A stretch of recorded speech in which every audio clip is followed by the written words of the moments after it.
사도행전 15장 6절로 11절까지 봅니다. 신약성경 213면 사도행전 15장 6절로 11절 다 함께 봉독합니다. 사도와 장로들이 이 일을 의논하러 모여 많은 변론이 있은 후에 베드로가 일어나 말하되 형제들아 너희도 알거니와 하나님이 이방인들로 내 입에서 복음의 말씀을 들어 믿게 하시려고 오래전부터 너희 가운데서 나를 택하시고 또 마음을 아시는 하나님이 우리에게와 같이 그들에게도 성령을 주어 증언하시고 믿음으로 그들의 마음을 깨끗이 하사 그들이 우리나 차별하지 아니하셨느니라. 그런데 지금 너희가 어찌하여 하나님을 시험하여 우리 조상과 우리도 능히 매지 못하던 멍에를 제자들의 목에 두려느냐. 그러나 우리는 그들이 우리와 동일하게 주 예수의 은혜로 구원받은 줄을 믿노라 하니라. 아멘. 1차 전도 여행을 마치고 돌아와서 예루살렘에 와서 지금 중요한 문제를 놓고 새로운 전략을, 선교 전략을 위해서 혹은 신학적 문제를 위하여 공의회가 모이게 됩니다. 대단히 중요한 의미를 가집니다. 복음이 유대 사람들에게만 전해지고 있을 때는 복음의 참뜻을 전하고 있지만 그 복음을 싸고 있는, 복음은 내용이고 그 복음을 싸고 있는 것은 문화거든요. 그 복음을 싸고 있는 문화와의 구별이 없었습니다. 이건 대단히 중요한 문제입니다. 그래서 복음과 문화, 또 내용과 형식, 그 알맹이, 그 뜻과 그를 담는 당시 문화적 상황, 이건 매우 중요한 것입니다. 그래서 어려운 말로 텍스트 앤 컨텍스트라고 그럽니다. 텍스트와 컨텍스트, 그 사이에 긴장관계가 있습니다. 그러니까 우리가 평범한 때, 별로 의식이 없을 때는 이게 하나가 돼버리고 맙니다. 그래서 복음적인 일인지 문화적인 일인지 구별이 없습니다.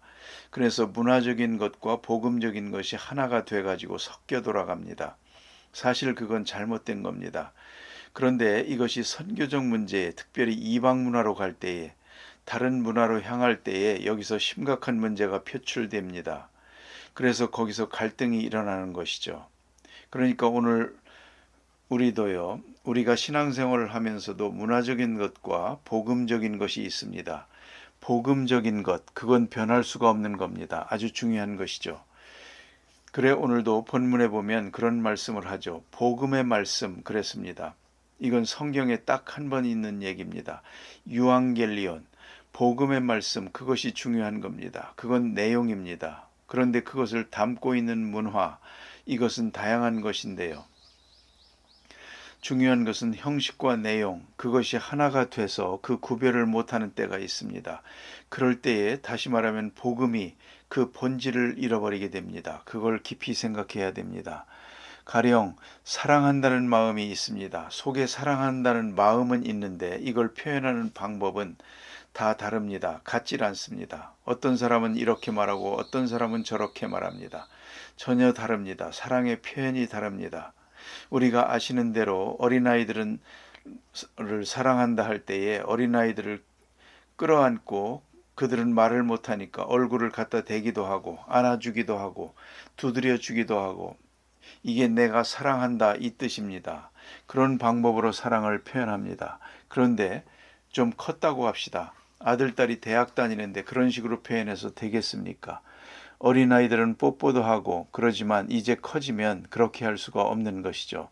방법을 달리 해야 됩니다. 같은 방법으로 해서는 안 됩니다. 그 문화적 표현 방법이 다르죠. 그러니까 나라마다 풍속마다 가정마다 다 다릅니다. 사랑은 같은데 사랑의 표현법은 다릅니다. 그런데 한 문화권에 있을 때는 내용과 형식이 하나가 돼버립니다. 이게 자연스럽게만 생각이 되거든요. 그리고 이외에 다른 것을 수용하기가 어렵습니다. 그런 형식이 온단 말입니다. 그런데 나와 다른 사람을 만날 때 딱 부딪히게 되면 이건 아니구나, 전혀 다르구나 하는 것을 알게 되죠. 그런 면에서 여행을 한다든가 우리와 다른 문화를 경험한다는 것 대단히 중요한 것입니다. 우리가 사는 요것만 다 옳은 줄 알았거든요. 그런데 아닙니다. 이것도 옳고 저것도 옳은 것이죠. 자, 이런 문제를 가지고 생각할 때에 복음이 전파되는데 유대 사람은 유대 사람의 형식에서 예수를 믿었습니다. 그래서 문화적인 것과 내용적인 것이 하나가 됐습니다. 이렇게 믿고 이렇게 찬송하고 이렇게 기도하고 이렇게 성경 보고 이렇게 한다 생각했습니다. 그런데 다른 문화권에 들어가서 전도할 때 영 다른 세계가 오게 됩니다. 여기서 결국은 문화적인 것과 복음적인 것을 구별하게 된다 하는 말입니다. 이 우리 교회의 이야기입니다. 지금 우리 교회는 강단에 올라갈 때 신발을 신고 올라옵니다. 그런데 아직도 그렇습니다. 한 90% 많은 교회가 이 강대상에 올라올 때에 신발을 벗으라고 그럽니다. 다른 교회 갈 때마다 거기 강대상에 올라갈 때 벗으라고 그런 말을 많이 듣습니다. 신발을 벗고 슬리퍼를 갖다 놓습니다. 슬리퍼를 갖다 주면서 그걸 신으라고 그럽니다. 그러면 우리 교회는 신발을 신고 가다가 다른 교회 가서 신발을 벗고 슬리퍼 신으면 그렇게 썩 내키질 않습니다. 마치 화장실에 들어가는 것 같기도 하고요. 가만히 보십시다. 아니 신발을 신은 대로 그대로 올라가는 게 좋은데 깨끗이 닦아가지고 신고 올라가면 그게 더 좋을 텐데 신발을 벗으라고 그럽니다. 우리는 신발 벗는 게 좋은 경건이에요. 종래 그렇게 살아왔습니다. 서양 사람들은 신발 신는 게 경건입니다. 그래서 이렇게 마음대로 지나가다가도 식사 때 식당에 들어갈 때는 꼭 신발을 신어야 됩니다. 또 어떤 가정에 가서도 보면 애들도 제멋대로 뛰어놀다가도 식사 시간에는 딱 넥타이를 매고 신발 신고 저녁 식사를 합니다. 그냥 맨발로 절대 못 앉게 합니다. 그런 풍속을 볼 수가 있습니다. 자, 그러면 신발을 신는 것이 경건입니까? 신발을 벗는 것이 경건입니까? 이건 문화적인 것입니다. 또 지금 여러분이 이렇게 의자에 앉아서 예배 드립니다만 이 의자에 앉는 것도 그렇게 오래된 일이 아닙니다. 그러니까 한 60년대 그때만 해도요. 의자 있는 교회가 얼마 없었습니다. 의자 없는 땅에서 바닥에서 예배를 드리니까 그러니까 신발을 벗어야죠. 또 신발을 신장에다 넣으니까 자꾸 바뀌지 않습니까? 또 없어지기도 하고요. 그래서 신발 주머니를 또 줬죠. 그 주머니 하나씩 줄렁줄렁 들고 들어오는 거 보면 가관이었습니다. 그게 이걸 옆에다 놓고 예배드리고 그랬습니다. 우리 교회는 도저히 안 되겠습니다. 그래서 의자를 놓기로 주장을 했는데 의자 놓으려고 하니까 문제가 이게 서울 한 복판 가운데서도 이루어진 일입니다. 그래서 할 수 없이 지혜를 짜가지고 뒤에는 의자를 놓고 앞에는 방 바닥으로 했습니다. 그래서 바닥에 앉고 싶은 분은 앞에 앉고 의자에 앉고 싶은 분은 뒤에 앉고 그렇게 해봤습니다. 처음에. 그랬더니 다 의자에 앉고 바닥에 앉는 사람은 할머니 몇 사람밖에 없었습니다. 그래서 의자를 조금씩 많이 놓고 그랬습니다. 그걸 충돌 없이 하려고요. 그런데요, 의자를 놓느냐 마느냐 그것도 대단한 싸움입니다. 이거 진척할 수가 없더라고요. 반대가 너무 심해서. 그래서 타협을 한 겁니다. 오늘 이 이야기가 그런 이야기나 마찬가지입니다. 의자에 앉아야 되느냐 마느냐, 신발을 신어야 되느냐 말아야 되느냐, 그건 문화적 상황입니다. 그런데 어떤 사람은 신발을 벗고 무릎을 꿇고 기도하는 것이 이게 경건이고 참 믿음이다. 의자에 앉아가지고 이게 무슨 예배냐 이렇게 말합니다. 그런 말이 얼마든지 있었어요. 그러니 누가 그걸 말립니까? 그건 문화적인 겁니다. 그분은 지금 문화적인 것과 복음적인 것을 혼돈하고 있는 거죠. 아닙니다. 우리가 이걸 알아야 됩니다. 그렇기 때문에 복음은 절대적인 것입니다. 그러나 문화적인 것이라는 것은 상대적인 것입니다. 또 지금도 있고 다음으로도 또 변할 것입니다. 변해야 됩니다. 마땅히 변해야 됩니다. 자, 그런 문제가 있었다. 그래서 사도 바울이 이방 땅에 다니면서 복음을 전하다 보니까 많은 문화적인 문제에 부딪혔습니다. 이걸 가지고 와서 예루살렘 공회에서 회의를 했다. 오늘 본문에 보니까 여기 보니까 변론했다 그랬습니다. 많은 변론이 있은 후에 여기서 한번 짚고 넘어갈 것이 있습니다. 많은 변론이 해결을 못 받습니다. 뭐 갑론을박 해봐야 그거 가지고는 안 됩니다. 변론 가지고 결론을 낼 수가 없었습니다. 이걸 우리가 잊지 말아야 됩니다. 우리가 뭐 여론을 수렴한다. 아무리 수렴했어도 백날을 토론해도 결론을 못 얻습니다. 설득할 수도 없고 설득당하지도 않습니다. 한번 고집하기 시작한 사람 끝까지 고집합니다. 처음에는 이론적으로 고집을 하죠. 그러나 얼마쯤 가면 누구 의견이 소중히 여김을 받느냐 이겁니다. 무시당하느냐 인정받느냐 이것 가지고 싸우는 겁니다. 안건 자체는 멀리 가고 이제는 나를 인정하라 그것뿐입니다. 이러니까 아시지 않습니까? 국회는 밤낮 싸우기만 하고 잘 안 되거든요. 우리가 볼 때는 문제될 것이 하나도 없는 것 같은데 문제가 되는 것입니다. 누가 주재한 거냐, 누구의 뜻이냐 이게 문제이기 때문입니다. 그 자체에 대한 객관적 인식을 한다면 언제든지 접근할 수가 있는데 이게 아닙니다. 그래서 누구냐 하는 것이죠. 예루살렘에 의해서도 마찬가지입니다. 이 자체만 놓고 복음 안에서 진실하게 하면 얼마든지 해결될 수 있는 문제이지만 아니요. 유대 사람들이 우월권을 가지려고 하고 시기 질투가 있습니다. 문화적 우월성을 내세우고 있는 거죠. 기득권을 양보하고 싶지 않습니다. 이렇게 되니까 이 변론은 끝이 없습니다. 변론의 해답을 얻지 못했다. 해답을 얻지 못했습니다. 결국은 많은 변론 후에 베드로가 말합니다. 베드로가 서서 말함으로 해결을 보게 됩니다. 대단히 중요한 말씀입니다. 조금 더 신학적인 말씀을 드리면 이 이방으로 향하는 것, 바울은 이방인의 사도요, 베드로는 예루살렘에 있지만 유대 사람을 위해서 일했는데 사도행전은 뭘 말하고 있느냐 하면 이방 선교도 베드로의 손에 의해서 이루어졌다 하는 겁니다. 그걸 강조하고 있는 겁니다. 그래서 고넬료에게 가서 이루어진 사건, 베드로가 주도했죠.